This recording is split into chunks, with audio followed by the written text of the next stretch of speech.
بسم الله الرحمن الرحيم اللهم صل على محمد وآل محمد. That sin and immorality would be widespread before the coming of the Imam. Atheism, flying in the face of God, denying the existence of God, will be open, and blasphemy will not even be considered blasphemy.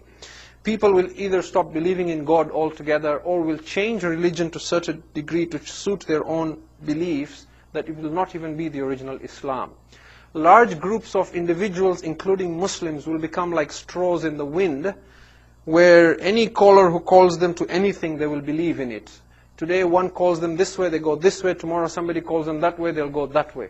There will be no basis and criteria to identify what is haqq from what is batil, what is truth from what is falsehood.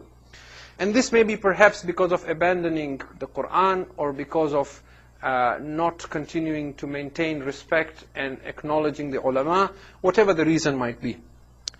We know also from ahadith that before the coming of the Imam, the Muslims will be oppressed across the world, and many Muslim lands will be taken over by non-Muslims and by their enemies. They will either be overthrown or they will be ruled behind the scenes by others as puppets. In particular, the ahadith mention Palestine, and they talk of the fitna of Philistine, which is very interesting because these riwayats are 1200 and 1400 years old.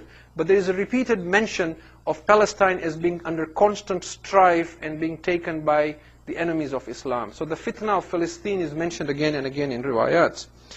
And the fact that Muslims will not only be killed by their enemies, but they will kill themselves, each other as well. There will be wars between the Turks and the Romans. There will be wars that will cover the Muslim nations. The Arabs will fight one another. One of the signs we mentioned last year as well was that in one riwayat it says that before the coming of the Mahdi, 2/3 of the human population will be wiped out. Now granted, this is not one of those definite signs like the voice that is heard in the heavens and the killing of Nafsul Zakiyah and the landslide at Baida and the Khurasani and Yamani and Sufyani.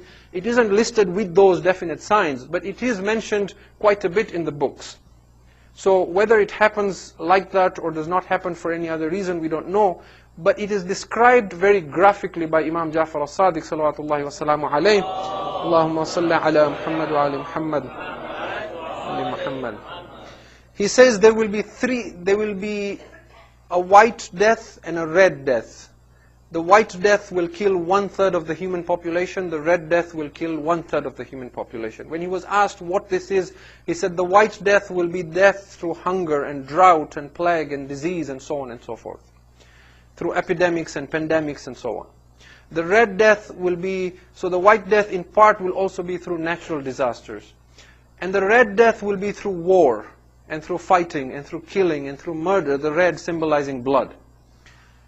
And by the time nations have fought nations, there will be no superpower because everybody will be so weak. And in part, that war might also bring about disease. And this is a significant number of the human population. That in a population of 6-7 billion, we're talking of 2 billion people dying of disease or drought or hunger or natural disasters, and another 2 billion dying of war. So this would have to be war that is on a global scale, catastrophic, like a 3rd or a 4th world war. In one riwayat from Imam Muhammad al-Baqir, salawatullahi wa salamu alayhi, Allahumma salli ala Muhammad wa ali Muhammad. Muhammad. He says, the one who will rise will not rise except in a condition of severe fearfulness and turmoil and mischief and afflictions that will cover human beings. Before that there will be pestilence and there will be disease and there will be droughts, and the Arabs will fight amongst themselves and people will disagree and fight amongst themselves constantly. Their condition will change until people will pray for death to Allah day and night. They will see unbelievable changes in human beings, in how they behave and how they live, and how some of them will be eating others. Now, how some of them will eat others can be interpreted in two ways. Some have interpreted it symbolically, to say how some will take complete and shamelessly take advantage of others just to survive, the whole survival of the fittest theory. The other is a more literal interpretation to say that starvation will reach such a point that human beings will become cannibals in some places and will literally eat human flesh to survive.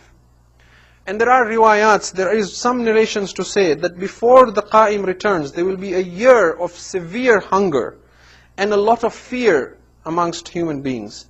And this state of fear and hunger will continue until the voice that is heard on the 23rd night of Ramadan. There is also a discussion about another important sign in the books of Ahadith, and that is the sign of Dajjal. Now, with the discussion on Dajjal, it is very difficult to pinpoint when exactly this creature or person appears. If you compare this with Christian eschatology, you will find a striking resemblance with the concept of the Antichrist. Dajjal literally means one who deceives people. And in many books of Ahadith, he is called Masih ad-Dajjal. Masih being the Messiah, as in the Christ. So he is the deceiving Christ, if you like. So from the Christian books, they tend to compare Jesus with the Antichrist to show an individual who comes forth and who appears to be working for the good of humanity and bringing peace, but he actually has another agenda, which is to enslave human beings and then finally to claim divinity for himself. If you compare this to Islamic texts, you will find a similar idea, that an individual comes forth who somehow takes control of the economy. The words in Ahadith literally say that he controls the food and the water, which actually would mean he controls the economy, and that he brings humanity to a point where they either have to choose to submit to him in order to get that food and water, in order to survive, or if they oppose him, then they are killed or they face starvation. What is not clear though is at what point this Dajjal appears. Some scholars have understood that he appears long before the coming of the Imam. We know from riwayat, some traditions say that human beings have never been tested the way they will be tested with the coming of Dajjal. Some riwayat say that Rasulullah sallallahu alayhi wa sallam, Allahumma salli ala Muhammad wa ala Muhammad, he used to seek refuge with Allah from Dajjal. He used to take out a tasbih and saying, A'udhu billahi min fitnati Dajjal. I seek refuge with Allah from the mischief of Dajjal.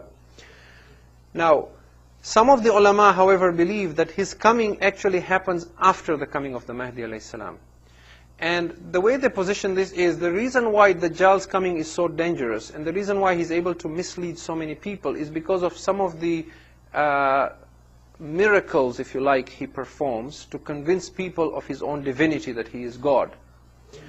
And these ulama who believe he comes after the Mahdi, believe so on the basis that when this knowledge spreads, these 27 letters of knowledge, if you like, this individual who is described simply as Dajjal, he has access to some of this knowledge that he misuses, and because of that he is able to mislead a large number of people. And we know from Ahadith that he is defeated and he is killed either by the Mahdi alayhi salam or by Nabi Isa alayhi salam. And there are some riwayat that even pinpoint the place exactly where he is killed and so on and so forth. So there is a complete discussion on Dajjal, and then other things that you hear of time and again is Yajuj and Majuj, which in the Bible are described as Gog and Magog and so on. And those are all again lengthy discussions.